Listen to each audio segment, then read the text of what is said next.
Hello, my dear Bethel family, Shabbat Shalom.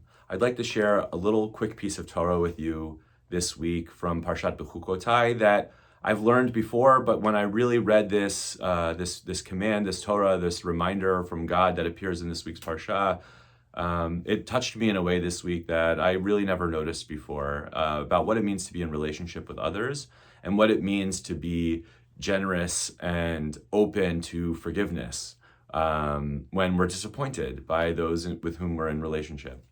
And the Parsha opens with God making very clear to the Israelites and to Moshe what the blessings and benefits will be for walking in God's ways, for following God's statutes. God says that the rain will fall in its season, that we'll be victorious over our enemies, that we'll have lots of success and blessings come to us. And it's really lovely that this is what it means, that God will uphold the covenant when we uphold our end of the covenant.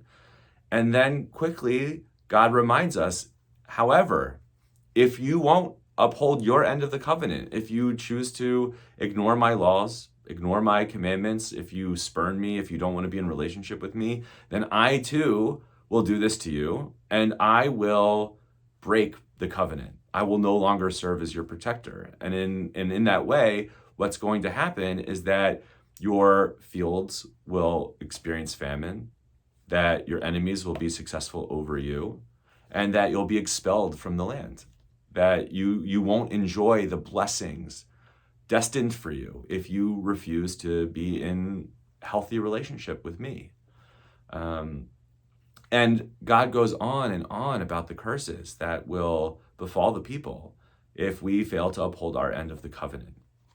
But then there's a moment, just when we think that all is hopeless, that God will abandon us, that there's no prospects for reconciliation or reunification, where we can be in community, where we can be in relationship with God again, and we'll never return to the land, that God says, V'zacharti lahem brit rishonim asher hotzeti etem me'eretz Mitzrayim. At the very end of the Parsha, God says, but I will remember that first covenant that I made with you when I took you out of the land of Egypt.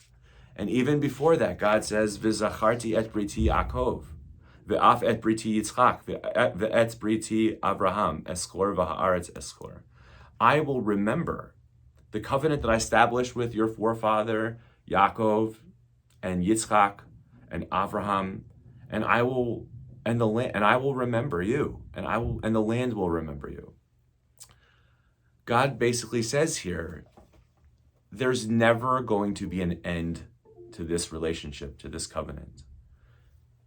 If you want to be in relationship with me, if you want to establish healthy communication, healthy boundaries where we're upholding our obligations that we have to each other in ways that bring us life and that bring us success and that bring us love, I will bring blessing upon you.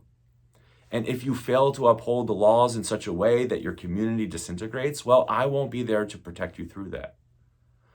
But I won't leave you completely abandoned. The moment that you are ready to be in healthy relationship, I will welcome you back with open arms, says God.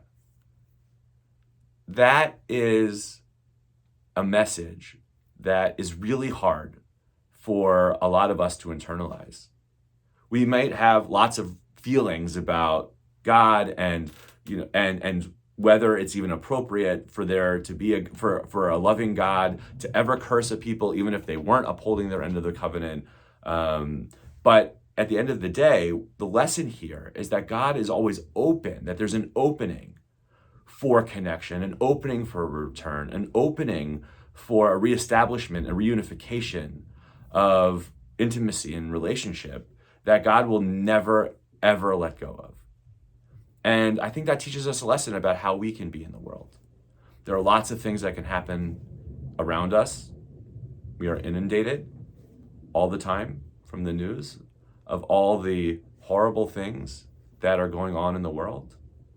And many times our response to tragedy and loss and frightening news is to become insular and to dig in our heels into our own ways of thinking and to become polarized.